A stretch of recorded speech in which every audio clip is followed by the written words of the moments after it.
오늘부터 모든 날이 흉흉할 거야. 막을 수도 없앨 수도 없을 거야. 저는 여러분의 아주 오래된 MC 김일중이 될 거거든요. 우리 같이 천천히 법을 배워보자. 나 지금 되게 신나. 법과 함께해서 신나는 변호사 임주혜입니다. 할게요, 법둥이. 춤도 출게요. 말해봐요. 뭐부터 해줄까요? 법둥이 유지안입니다. 기자는 웃지도 않고 살 줄 알았죠. 알고 보면 명랑한 녹수다. 명랑하고 싶은 배석준 기자입니다. 안녕하세요. 이게 뭡니까 지금? 이게 저희가 저 더글로리 재밌게 보고 지금 하나씩 패러디를 해봤는데 정말 연기가 쉽지 않습니다. 우리 배 기자님이 너무 재밌게 또 이게 또 안 할 것 같은 사람이 하니까 그 반전 매력 있잖아요. 멋진 연기를 보여주셨던 그 염혜란 씨의 연기. 그리고 그 멋진 역할 이도환 씨 역할. 이도현 씨인가요? 예. 그 멋진 역할 정말 명대사인데. 아니 그렇게 따지면 송혜교 씨 대사를 왜 형이에요? 모든 날이 흉흉할 거야. 그러니까 조심해, 모든 날이 흉흉할 거라고. 나 춤출 거예요. 역시 우리 일타주에만 아주 똑부러지게 잘해주셨어요. 좋습니다. 예. 어젯밤에 또 연습했잖아요, 이거. 진짜요? 그럼요. 뭐 프로는 달라요. 그래요, 우리들 오늘 이렇게 좀 색다르게 개인기로 시작을 해봤는데 여러분 죄송합니다. 예.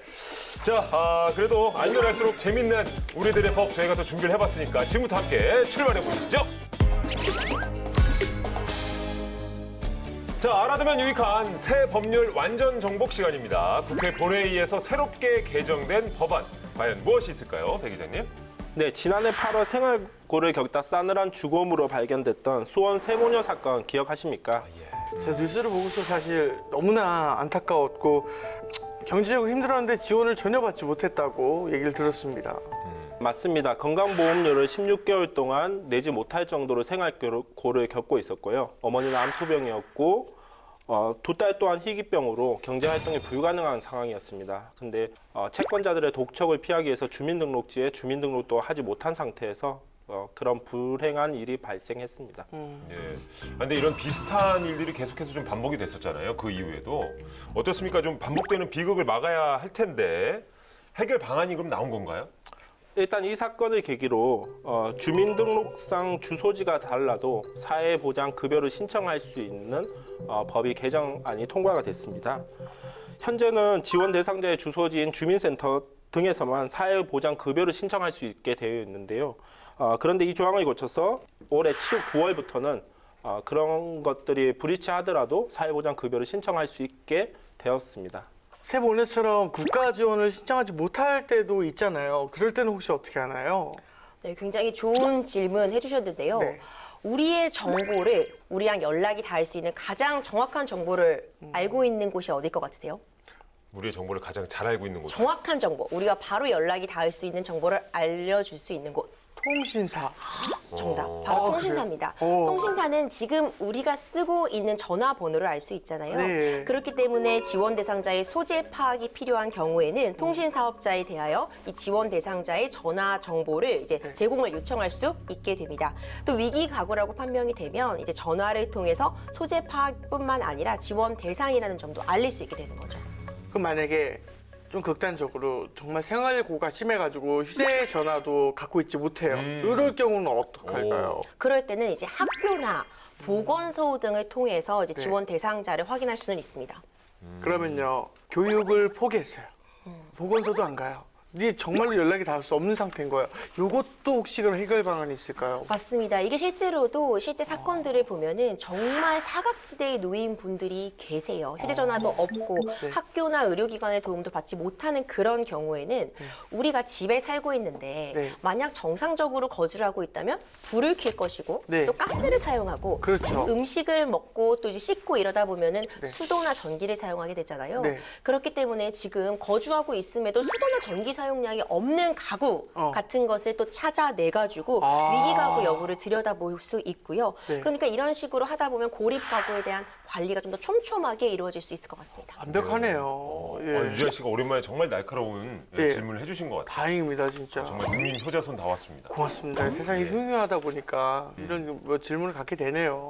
네. 맞습니다. 아니, 그러니까 세모녀 경우 모두 이제 가족 모두가 투병 중이라고 알려져 있는데 뭐 경제 활동이 불가능한 상황에서 의료비 부담도 만만치 않았을 것 같거든요. 이런 경우 좀 지원책이 필요하지 않을까 싶기도 한데. 맞습니다. 다행히 이 부분에 대한 보완책도 본회의를 이제 통과를 했습니다.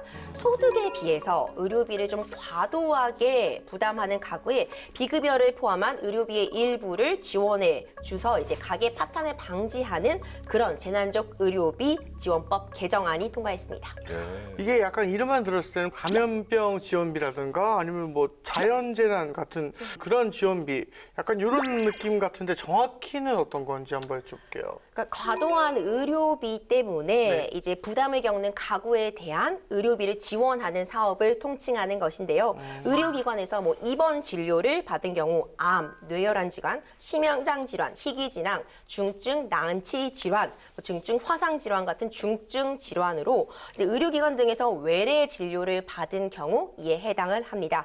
이제는 지원 대상을 모든 질병으로 확대하고 지원금도 연간 3천만 원에서 연간 5천만 원으로 늘어나게 됩니다.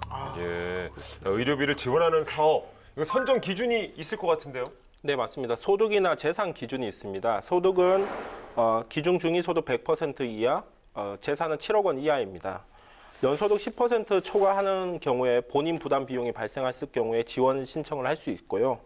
또한 질환별 입원이나 외래 진료를 합해가지고 180일까지만 가능합니다. 무엇보다 중요한 것은 퇴원 후 180 이내에 해야 되고요. 본인이나 가족 등 대리인이 방문해서 신청하시면 됩니다. 이런 것들이 많이 알려지면 참 많이 도움이 될 텐데 그렇죠? 맞습니다, 재환 씨. 좀 아깝습니다. 그래서 우리가 사명감을 갖고 더욱더 이 자리에서 열심히 해야 되는 거예요. 맞아요. 맞습니다. 오래오래 저희가 이 자리를 좀 지켜야 되지 않을까라는 생각을 좀 하게 되고. 네. 자, 저희가 오래 가려면 이분들이 좋은 법을 계속 만들어줘야 합니다. 바로 세상을 바꾸는 입법자들인데요. 오늘 만나볼 입법자는 바로 이분입니다.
임차인들이 가지고 있는 보증채권, 자산관리공사 등 거기에서 매입을 하자. 그래서 먼저 지원을 해주자. 사고 후 감독 책임을 가지고 있었던 지자체, 사고를 낸 업체에 대해서 행정처분을 할 수 있도록 미성년자라는 이유로 확정 판결을 받지 못하고 소년범으로 이렇게 되어 있거든요. 재심 청구를 할 수 있는 길을 열어주기 위해서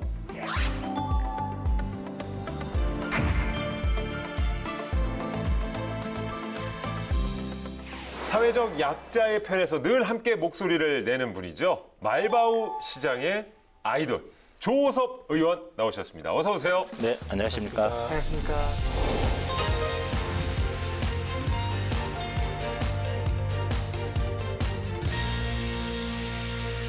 저희 또 시청자 여러분께도 인사 좀 부탁드리겠습니다.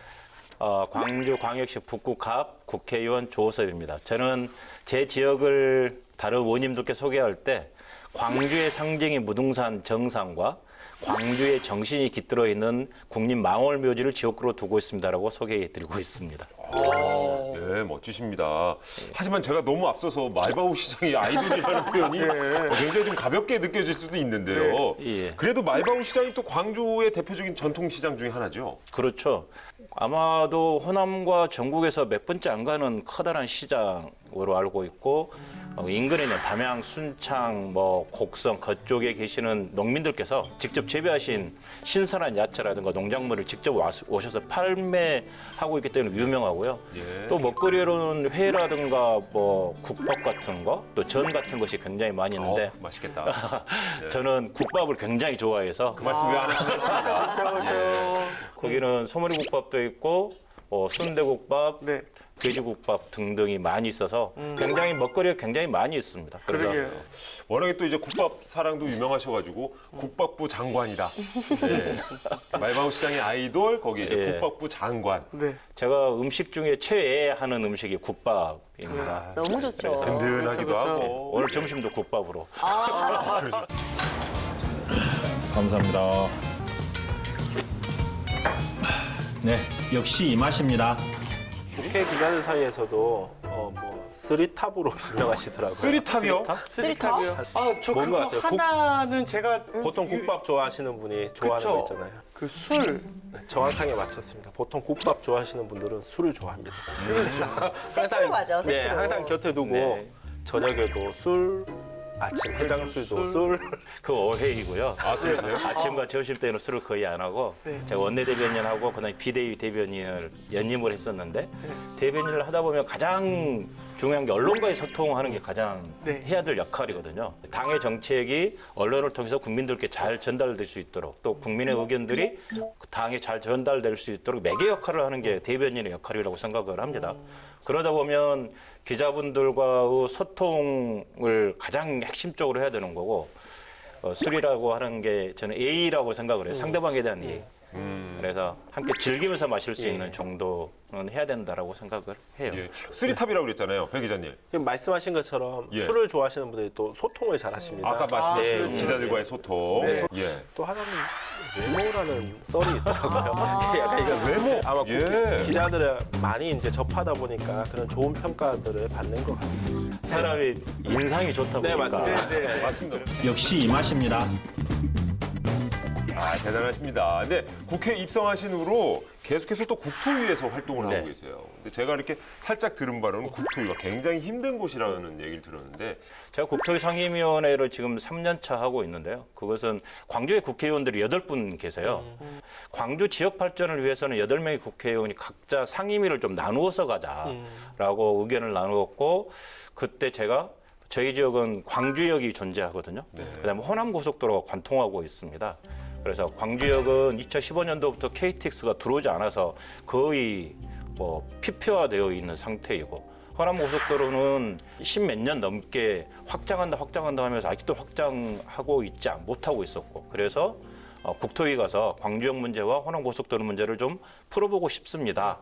라고 했더니 다른 지역 국회의원님께서 양해를 해주셔서 국토위에 지금 그대로 있습니다. 아, 그러시군요. 요즘 그러면 국토위의 최대 현안은 어떤 것이 있을까요? 요즘 최대 현안은 안타까운 부분인데 전세 사기 깡통 전세 부분입니다.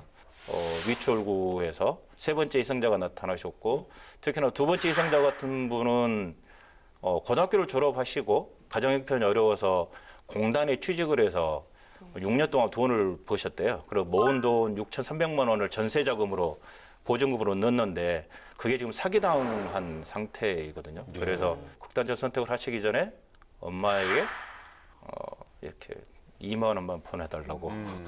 그래서 그 부분이 우리 청년들이 안타까운 소식들이 있는 부분이 가장 큰 부분이고 또 하나는 따지다 보면 안전 문제이지 않을까 싶어요. 안전. 국민들의 교통의 안전 그리고 건설 현장에서 노동자라든가 시민이라든가 그분들의 안전이 중요한 문제이지 않을까 싶습니다.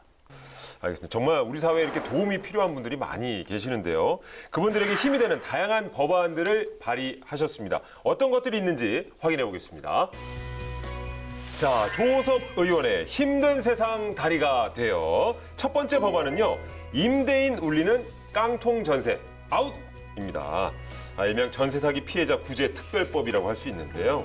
저희도 정말 많이 다뤘었던 이야기고 맞습니다. 그만큼 심각하다는 얘기잖아요. 맞습니다. 젊은 층의 피해가 극심한데요. 전세 사기가 결국 애초에 문제되는 시점이 깡통 전세 때문이잖아요. 깡통 전세 지금 굉장히 심각한 수준인 거죠, 의원님. 깡통 전세는 쉽게 이야기하면 다 아시겠지만 그 주택에 대해서 담보대출이 네. 있고 그다음에 전세 보증금이 있지 않겠습니까? 담보대출과 전세 보증금을 합친 금액이 주택 시세가보다 훨씬 높은 것을 깡통 전세라고 네. 부릅니다. 즉 대출금 받고 보증금을 돌려줄 수 없는 상태의 전세, 그게 깡통 전세인데요. 허그의 분석 자료를 보면 2001년도가 전세 사고가 약 2,500건 정도 됐었거든요. 네. 그런데 2022년도의 경우에는 5,700건 정도가 되는 상황입니다. 그 2배 이상이 지금 증가되어 있는 거고요. 임대차가 종료하면 보증금을 받아야 되는데 네. 보증금 못 받으면 등기부등본에 기재할 수 있는 것이 있거든요. 그게 임차권 등기 명령이라고 그러는데 그 부분도 작년 동월 대비해서 약 4배 정도가 증가, 3,000건 이상 되는 상황이고 이것은 개별적 문제가 아니라 집단적, 사회적 문제로 되어가고 있다. 그래서 중앙정부라든가 여야 정치권에서 이 문제에 대한 대안을 만들어야 된다라고 보고 있습니다. 예. 이게 집값이 그나마 좀 지켜지거나 올라가면 문제가 좀 덜한데 집값이 내려갔을 경우에 깡통 전세가 많이 나오더라고요. 네, 그렇습니다. 국토연구원이 최근 집값이 20% 정도 하락을 하면은 갭 투자 10채 중 4채가 그 감당이 안 된다고 합니다. 전세 보증금을 돌려주기 어려운 상황에 처한다고 하고 있고 문제는 내년 상반기입니다. 내년 상반기에는 전체 전세 가구 중 14.5%가 보증금 반환이 힘들 거라는 예상까지 지금 나오고 있는 상황입니다. 그래서 지속적으로 저희 피해자 대책위하고 저희 더불어민주당이 만나서 기자회견도 하고 토론회하고 계속 정부에 요구했던 게 어떤 거냐면 우선 지원하자. 그리고 후 구상권을 청구하자라는 부분인데 우선 지원은 그에 대한 피해에 대한 부분들을 우선 정부에서 지원을 할 수 있는 대책을 만들고 임대인에게 구상권을 청구해서 아니면 그 집을 팔아서 새롭게 그 자금을 다시 들어간 자금을 회수할 수 있는 부분들을 하자는 것이었고 근본적 대책으로는 좀 특별법 같은 걸 제정을 해서 예. 피해자들이 구제받을 수 있도록 하는 법안들을 좀 만들었으면 좋겠다라고 제안을 하고 있습니다.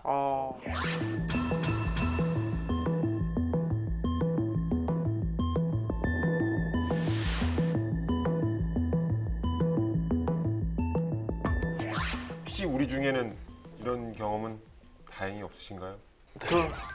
정말 있습니다. 예. 재원 씨가? 있습니다. 그래서 저는 너무나도 괴로운 심정으로 보증금을 못 돌려받았다고? 못 돌려받았어요. 다 받아야 되는데 다를 못 받고 굉장히 일부만 받았어요. 경매가 진행이 돼 있었어요. 네, 그랬었어가지고 어떠한 방법으로든 그냥 받을 수가 없는 상황이니까. 맞습니다. 이런 경우가 네. 발생할 수밖에 없는 게 경매에 들어가게 되더라도 앞에 먼저 국세 미납한 것 같은 걸 네. 먼저 최우선 변제가게 되고요. 맞아요. 그리고 이제 당연히 이제 집에 저당 같은 게 잡혀 있기 때문에 은행에서 근저당 잡아놓은 거 가져가게 되면은 제가 맞아요. 지금 말씀하신 건 똑같아요. 그 1순위가 아니라 제가 한 3, 4순위인 그렇죠. 거예요. 아니 내가 사는 게 내가 전세로 내가 사는데 지금 이 집이 집주인은 팔려도 내가 돈을 받는 순위가 순위가 3순위. 밀려나게 되는 거죠. 3순위로 돼 있는 거예요. 그런 것도 힘드셨겠다. 있었고. 네. 오늘 그래도 우리 조 의원님께서 또 해결책을 들고 나오셨죠. 아까 잠깐 말씀하셨지만 네. 이 전세 사기 피해자 구제 특별법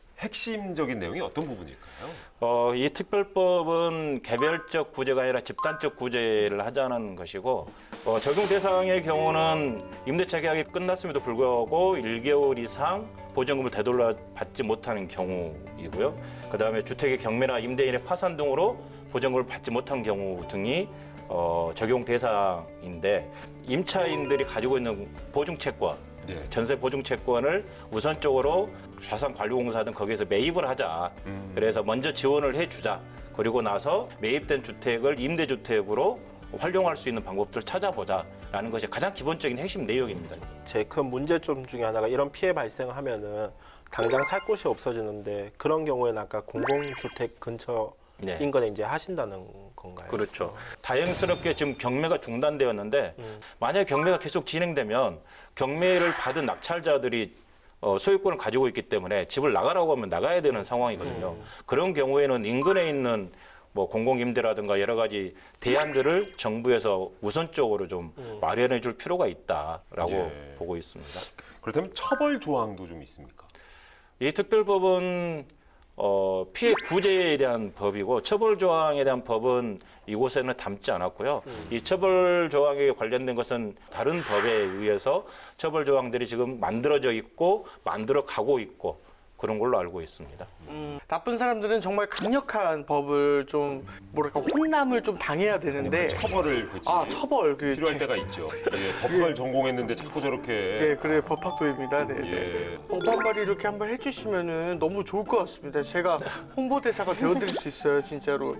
처벌 조항의 홍보대사가 되겠다. 그럼요. 근데 전세제도라고 하는 게 대한민국에만 존재하는 제도입니다. 그렇다고 하더라고요. 다른 나라는 전세제도가 거의 없거든요. 없죠. 예. 그래서 뭐 이런 이야기도 하시는 분들이 있어요. 처벌 규정보다는 전세 보증금의 규모를 월세, 월 임대료의 서너 배 정도만 보증금 규모를 이렇게 제한을 하자. 보증금 많이 받고 그렇게 하지 못하게 하고 그렇게 하자는 의견도 있고요. 그런데 어찌되었든 이런 일들이 발생되는 게 최대의 이윤을 추구하고자 해서 집에 갭 투자도 하고 막 부동산 투자하고 막 그런 것 같거든요. 그런데 그런 세상보다는 조금 더 따뜻한 세상이 되었으면 그런 운동을 하는 게 오히려 더 낫지 않을까 싶기도 하고 정말 안타깝게 뭐 희생을 달리하셨는데 우리 청년들이 좀 고통받지 않고 꿈을 키워갈 수 있는 대한민국으로 만들어갔으면 좋겠다라는 생각입니다. 네.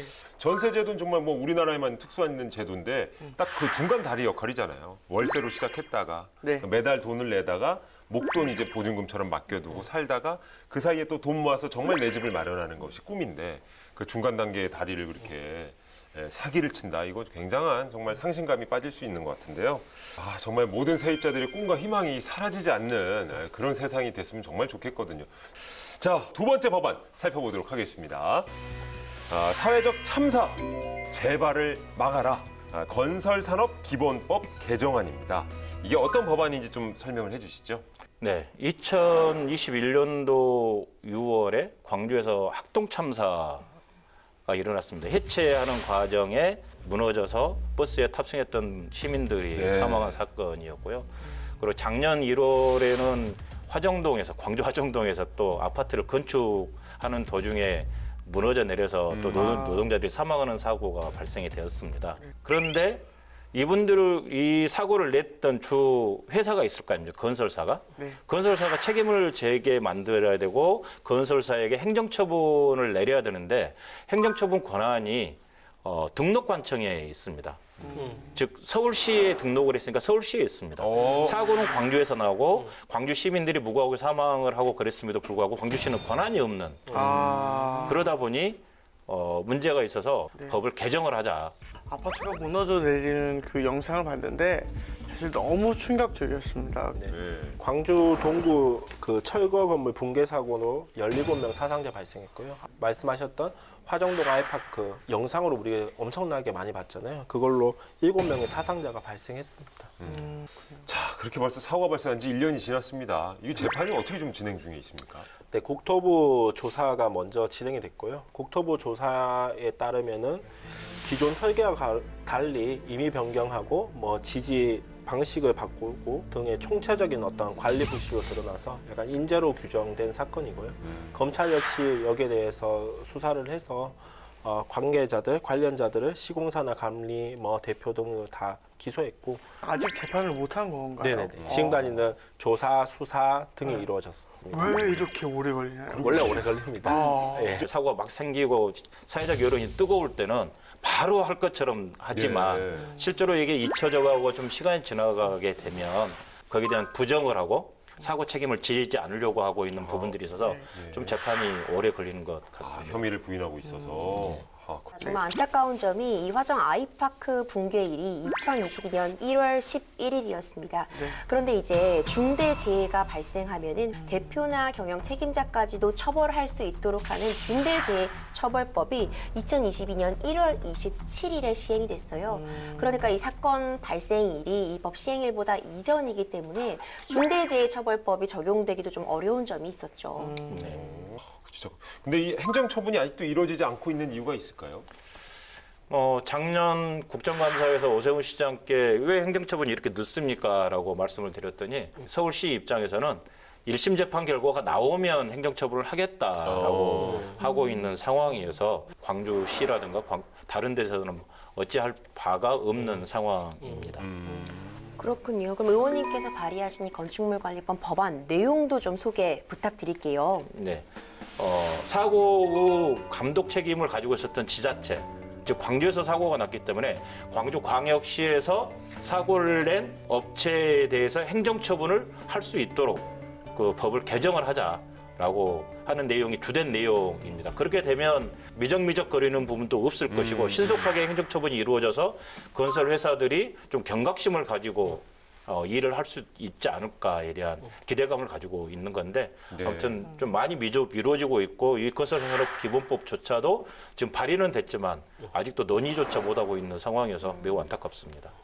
어쨌든 안전을 최우선으로 하는 그런 문화가 꼭 정착이 됐으면 하는 바람이고요. 네. 세 번째 법안도 살펴보도록 하겠습니다. 자, 소년수의 명예를 회복하라. 5.18 민주화운동 등에 관한 특별법 개정안인데요. 이 법의 취지를 또 말씀해 주시죠. 네. 80년 5.18 당시에 민주주의를 외치면서 싸웠던 시민들이 굉장히 많이 있습니다. 그중에 미성년자 분들도 있어요. 고등학생들, 중학생들도 합류하잖아요. 대한민국에 중요한 일이 있으면 젊은 청소년들도 참여했던 부분들이 있는데 그런데 그분들은 미성년자라는 이유로 확정 판결을 받지 못하고 소년범으로 이렇게 되어 있거든요. 그러면 소년범으로 되어 있으면 재심 청구가 안 된다고 그러더라고요. 소년범도 안 됩니까? 예, 그래서 예. 재심 청구를 할 수 있는 길을 열어주기 위해서 5.18 특별법 개정안을 발의를 하게 됐습니다.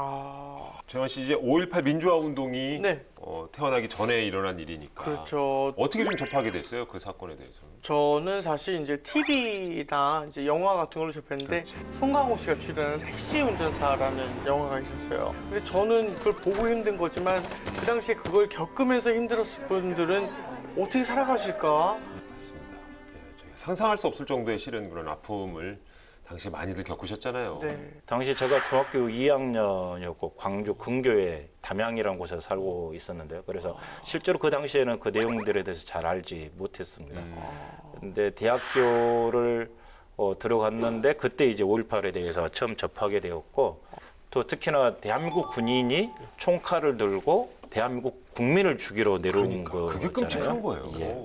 그에 대한 잔혹함 그리고 또 전남대학교를 다녔는데 전남대학교 선배들께서 잡혀가서 이렇게 고문당했던 고문당하고. 그런 내용들을 쭉 이야기를 들었었고 그래서 정말 참담하다라는 생각이 들었고 첫 번째 사망자 이야기가 굉장히 가슴 아픈 이야기입니다. 말하지도 못하고 듣지도 못하는 분이 첫 번째 사망자시거든요. 길을 걸어가고 있는데 계엄군이 멈춰라고 그랬다는 거예요. 예. 근데 듣지 못하시니까 그냥 계속 가시는 거죠. 네.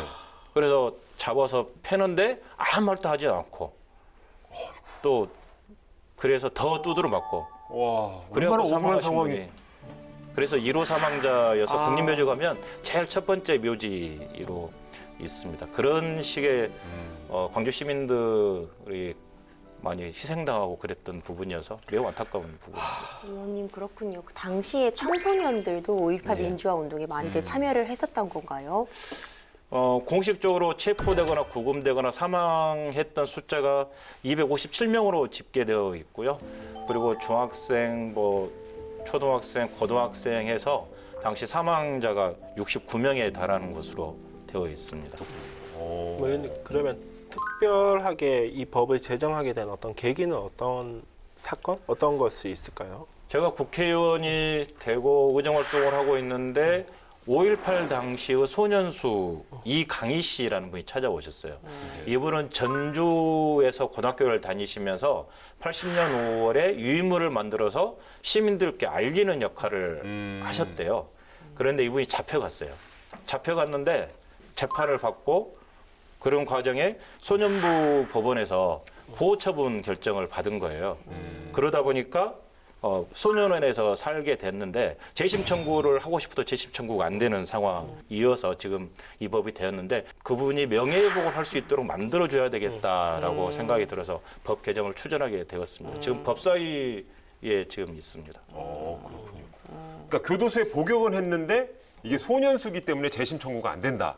저는 이게 좀 잘 와닿지 않거든요. 우리 1타 주에 임변이 좀 설명 좀 해주세요. 네, 우리 형사 미성년자 개념을 좀 이해하시면 도움이 될 것 같아요. 근데 미성년자 법적 처벌 받을 수 있다 없다 이런 얘기들을 많이 들어보셨잖아요. 많이 들어봤어요. 근데 나이를 좀 나누고 있습니다. 만 10세 미만인 경우에는요, 우리가 범법소년이라고 해서 형사처벌이 불가합니다. 그런데 만 10세 이상, 14세 미만의 경우에는 흔히 요새 언론에서 많이들 이야기하는 촉법소년에 해당해서요, 소년법에 적용을 받게 됩니다. 그러니까 소년법에 적용을 받게 되면은 형사처벌과는 달리 보호처분을 받게 되는 거죠. 아무래도 청소년기이기 때문에 처벌보다는 교정, 교화, 교육의 목적이 더 강하다고 볼 수 있습니다. 근데 만 14세 이상 19세 미만 미성년자의 경우에는 이제 범죄 소년이라고 또 따로 분류를 해서요. 경우에 따라서 소년법에 적용을 받을 수도 있고 일반 형사처벌을 받을 수도 있는 걸로 규정이 되어 있는데요. 의원님께서 말씀하신 것처럼 이제 소년법에 적용을 받아서 보호처분을 받은 경우에는 재심 청구가 불가합니다. 재심을 하려면 유죄 확정 판결을 받은 경우야 되는데 보호처분을 받은 것은 유죄 확정 판결을 받은 것과는 다르거든요. 이강희 씨도 처음에는 몰랐대요. 자기가 재심 청구 대상인지. 그런데 서울중앙지방검찰청에서 재심을 해라라고 이렇게 안내문이 왔다는 겁니다. 그래, 그럼 재심해야겠다. 명예회복을 해야 되니까. 그래서 재판부에 재심 청구를 했는데 재판부에서는 재심 대상이 아니다라고 기각 결정을 내리게 된 겁니다. 그래서 따져보니 소년수 같은 경우는 재심 대상이 아니기 때문에 그렇게 된 거고, 그래서 특별법을 개정을 해야겠다라고 생각을 한 거고요. 현재는 확정 판결을 받은 사람에 한해서 재심 청구가 가능한 부분이기 때이고, 개정을 해서 이런 경우, 즉 보호처분 결정을 받았던 경우에도 재심 청구를 할 수 있다라는 개정을 해야 되는 거고, 그 개정안을 통해서 5.18 당시에 무고하게 명예회복을 하지 못했던 분들이 명예회복이 될 수 있도록 만들어야 된다라고 생각을 합니다. 네, 뭐 의원님께서 이제 5.18 특별법 관련해서 이런 문제 외에 또 새로운 문제를 생각하고 또 고쳐 나가야 될 것이 어떤 것들이 있는지요? 최근에 발의한 법 중에 5.18 민주화운동 피해자 실태조사 관련된 법안을 발의를 했는데요. 피해자 두 분 중에 한 분은 외상후 스트레스 장애를 호소하고 있고요. 그다음에 경제적 측면에 있어서도 굉장히 좀 어려움을 겪고 있습니다. 그에 대한 실태를 좀 조사를 해서 정부라든가 지자체에서 할 수 있는 역할이 무엇이 있을지에 대한 부분들도 대안을 세울 수 있도록 할 필요가 있다라고 해서 그에 대한 개정안을 발의를 했습니다. 그렇군요. 내일이 이제 5월 또 18일이 다가오게 되는데요. 5.18 민주화 운동 이야기할 때 아직도 끝나지 않은 아픔이다라는 표현들을 많이 씁니다. 그만큼 풀어야 할 숙제, 문제도 많다는 뜻이겠죠. 피해자 명예회복과 함께 충분한 보상이 이루어졌으면 좋겠고, 또 그에 더불어서 항상 그 편에서 우리 조호섭 의원님께서도 항상 힘써 주시기를 부탁을 드리도록 하겠습니다. 자, 21대 국회 이제 1년 정도 남아 있습니다. 21대 국회에서 꼭 이루고 싶은 목표가 있으시다면요?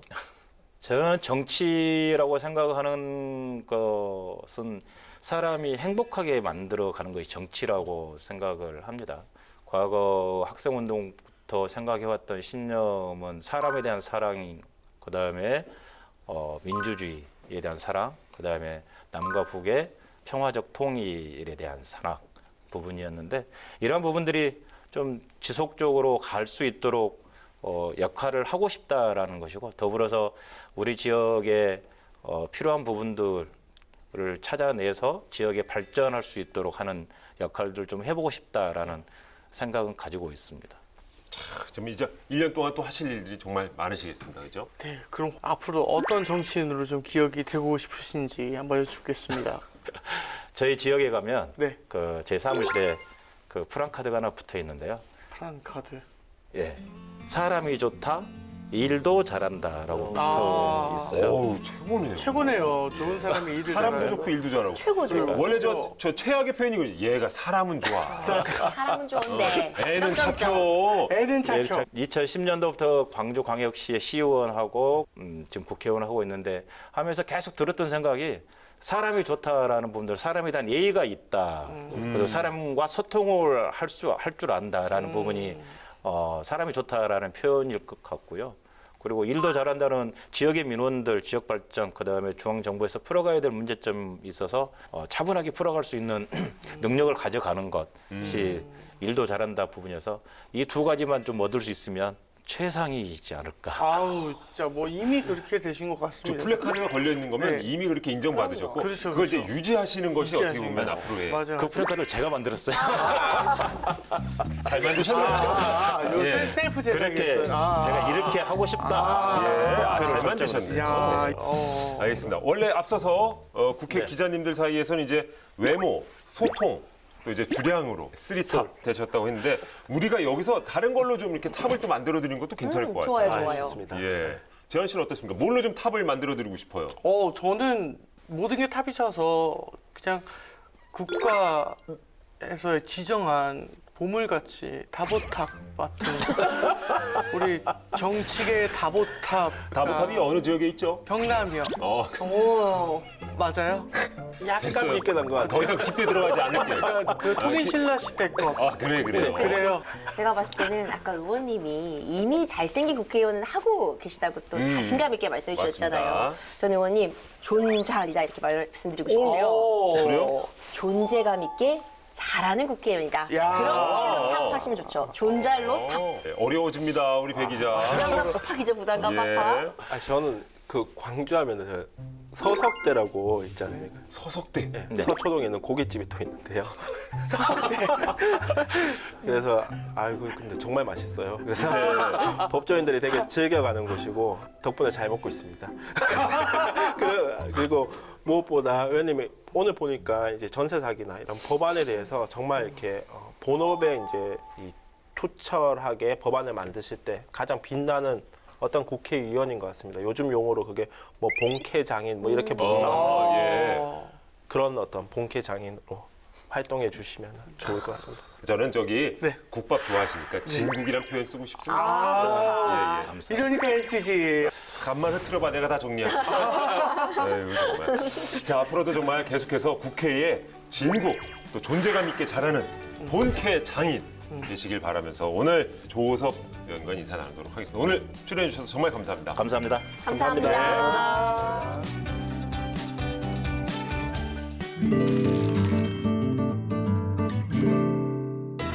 자, 재원 씨, 불온 서적이라는 네. 것은 혹시 접해본 적 있어요? 불온 서적은 뭐 접해본 것 같은데요. 뭐 읽어본 적은 있었던 것 같아요. 없지 않았던 것 같은데. 네. 불량 서적이라는 얘기 많이 있었고. 불량 서적이라는 뭐 얘기도 있죠. 어렸을 때는 우리 네. 만화책만 보더라도 이거 불량 서적이다라고 얘기하시는 분들도 많았습니다. 그렇죠. 그러니까 형 같은 사람이 나와서 뭐 예를 저 들면 같은 사람이 나와서 뭐요? 이렇게 똑같이 생겼어요. 이런 사람들이 나와가지고 이렇게 좀 안 좋은 행동들을 하고 때리고 뭐 그런 서적들을 본 적이 있었는데 형도 솔직히 아나운서니까 아나운서지 진짜 싸움 잘하게 생겼어요. 키도 크고 눈빛도 아주 눈도 부리부리해가지고 정말 진짜. 그래, 소도둑놈이라는 얘기 많이 들었어요. 그 얘기하고 싶었던 거죠? 예. 죄송합니다. 아니에요. 죄송합니다. 예. 자, 불온 서적 얘기를 드린 이유가요. 불온 서적에서 시작된 분쟁이 있다고 합니다. 과연 어떤 사연인지 한번 들어보시죠. 때는 2008년 7월 국방부는 국내외 석학 등이 쓴 책 23권을 불온서적으로 지정해 부대 반입을 금지합니다. 그 책 오늘부터 불온 서적입니다. 전군의 불온 서적 차단을 명령합니다. 실시! 아니, 지금도 도서관과 서점에서 잘 팔리고 있는 책이 불온 서적이라니 무슨 말씀이십니까? 말도 안 됩니다. 부당합니다. 그런 책을 읽으면 정신이 해벌레해져. 전력에 문제가 발생한다. 알겠나? 무조건 상관의 말에 복종한다. 실시! 이 사실이 알려지자 당시 군법무관 A씨는 동료들과 함께 표현과 학문의 자유를 침해한다며 헌법소원을 청구하는데요.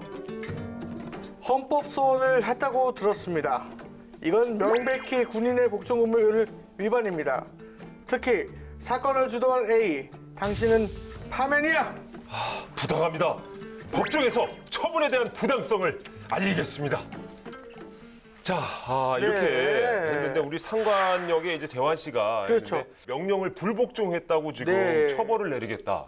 군인에게 파면이 좀 무서운 말 아닌가요? 하면은 맞습니다. 이 파면이 좀 무섭게 느껴지는 건 해임과 달리 연금 수급권이 상당 부분 제한될 수 있기 때문입니다. 연금을 못하게 될 수 있는 거예요? 그렇죠. 이제 군인을 포함해서 공무원의 가장 큰 장점이 뭐겠어요? 연금이죠. 이제 그렇죠. 연금 수급권을 통한 어떤 노후 보장이라고 할 수 있잖아요. 그런데 이제 50% 정도가 감액되게 되면은 노후 생활에도 큰 타격을 줄 수 있고 또 공로에 대한 보상까지 좀 부정당하기 때문에 단순히 일자리를 잇는 차원을 넘어서 좀 예우까지 박탈당한다 이렇게 볼 수 있을 것 같아요. 그러니까 모르겠습니다. 예전에는 군대가 워낙에 폐쇄적이다 뭐 이런 말씀도 있어가지고 군대에서는 통할지 몰라도 이게 일반 국민 상식으로는 좀 이해가 안 되는 처사기도 합니다. 재판 결과는 좀 어떻게 됐습니까? 네, 이 재판이 정말 오래가고 복잡했던 사건입니다.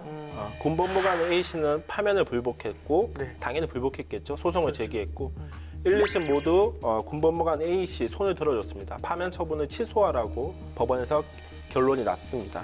그러면은 이제 군대로 복귀를 다시 한 건가요? 그랬으면은 사건화가 안 됐겠죠. 여기서 끝나지 않았고 법원에서 1, 2심이 졌죠. 그래서 군에서는 징계 수위를 낮춥니다. 파면보다는 훨씬 낮은 정직 1개월로 징계 수위를 낮춰버립니다. 그러면 정직 1개월 동안 이 군법무관 A씨는 뭐 아무 일을 할 수 없게 되는 거겠죠. 근데 여기서 정직 1개월을 했던 것을 근거로 해서 군에서 복무 부적합 판정을 합니다. 그래서 복무 부적합 판정을 근거로 해서 강제 전역을 시킵니다. 네, 약간 재밌는 사건이 벌어졌죠. 야, 아니 좀 그러니까 그 재판 결과는 1, 2심 모두 그러니까 저 파면을 취소해라. 네, 했더니 맞습니다. 군대 데려와서는 자기네들끼리 그럼 약한 징계를 줘놓고 너 이런 징계 받았으니까 복무 부적합해. 이런 판정을 내려서 그냥 내쫓았다는 얘기 아닙니까? 야. 예, 맞습니다. 아니 진짜 그래서 어떻게 됐는지 결과가 더 궁금합니다. 그래서 A씨가 다시 정직 1개월 역시 부당하다면서 소송을 냈습니다. 근데 이제 1, 2심에서는 우리가 이제 파면 처분해서 정직 1개월로 수위를 확 낮춰버렸기 때문에 군법무관 너도 좀 잘못한 게 있으니까 뭐 그 정도는 정직 1개월은 받아야 된다라고 했는데 대법원까지 가서 대법원에서는 결국 A씨 손을 다 들어줬습니다. 파기환송했고 그래서 정직 1개월 처분과 전역 명령이 모두 부당하다는 판결을 받아냈습니다. A씨가요. 어쨌든 대법원에서 판결이 내려지면 이게 다시 되돌리지 못하게 되는 거잖아요. 여기서 끝나야 되는 거 아닙니까? 그죠? 그런데 예. 여기서 끝나지 않았습니다. 어? 국방부가 이제 여기서 그치지 않고 또 다른 카드를 들고 나왔는데요. 이 A씨가 헌법 소원을 했을 당시 소령 계급이었어요. 예. 이제 계급별로 연령 정년이라는 게 있습니다. 네. 2015년 당시 소령 계급의 연령 정년이 45세였거든요. 이제 만 45세에 도달했다는 이유로 정년, 전역 및 퇴역 명령을 내리게 된 겁니다. 야, 이제 나이 핑계 대는 거야? 이제 너무했다. 이에 이 처분이 부당하다면 다시 소송을 내게 된 거죠. 아니 뭐 진짜 네버엔딩 스토리네. 그래서 결과가 어떻게 됐어요? 다시 또 1심, 2심 대법원 판단이 시작이 됐는데요. 1심에서는 이 전역 명령이 부당하다고 봤습니다. 부당한 것 같은데. 근데 2심에선 다시 정년에 도달했으므로 정당하다고 봤어요. 부당한 것 같아. 네, 마침내 이제 지난 4월에 대법원 결정이 나왔는데요. 위법한 파면, 정직 처분, 다시 또 징계 처분, 현역 복무, 부적함, 전역 명령 등 이제 9년이 지난 기간 동안은 이제 정년, 전역 명령을 받았다고 하더라도 그 전에 그 기간이 연령 정년이 연장된다는 판결을 내리게 된 거죠. 네. 그 기간 동안은 제대로 복무를 하지 못했으니까 그 기간만큼은 이제 연장돼야 된다 이런 취지로 판단을 하게 되었습니다. 이게 뭐 너무 얽히고 설키고 너무 오랜 시간을 그렇죠. 지금 허비했습니다. 2008년에 시작했으니까 무려 14년이 걸린 거예요. 그렇죠. 이게 보통 끈기가 아니고서는 이 14년이 걸릴 수가 없는 대단하신 것 같습니다. 사실 1심, 2심, 3심 이 대법원까지 거치려면 최소한 1심급단 6개월에서 1년 정도는 소요가 되거든요.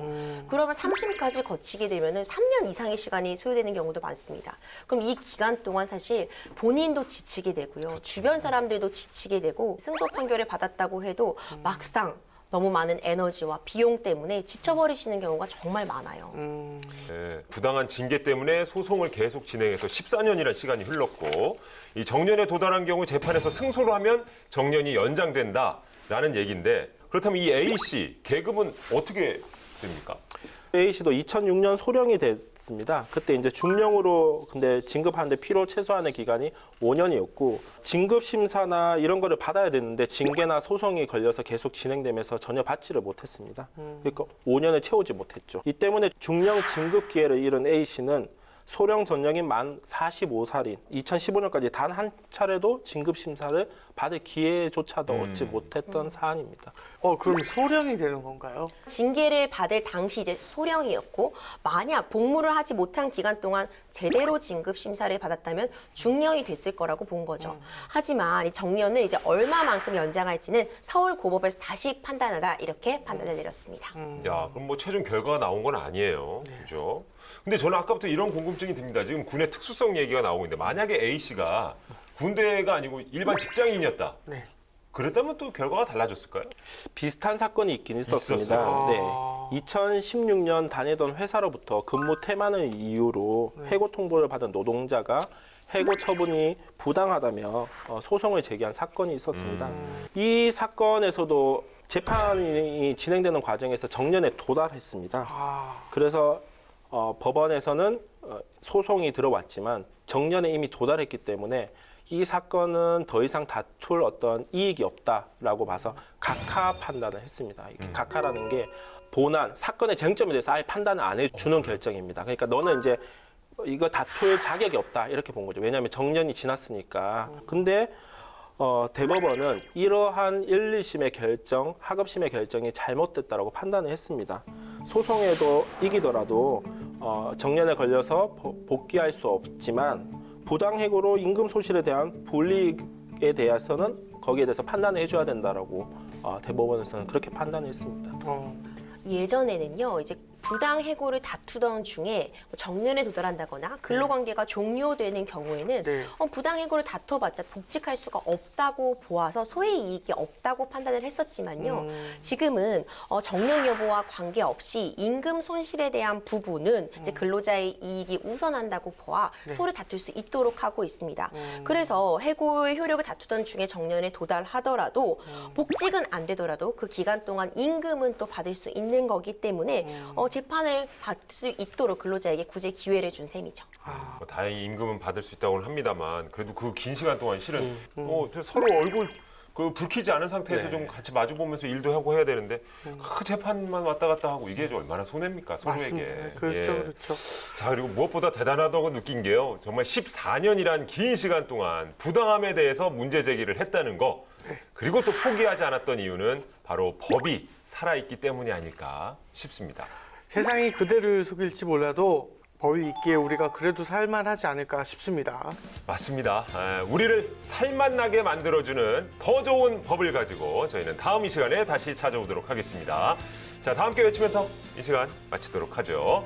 우리들의 법 함께해요. 함께해요.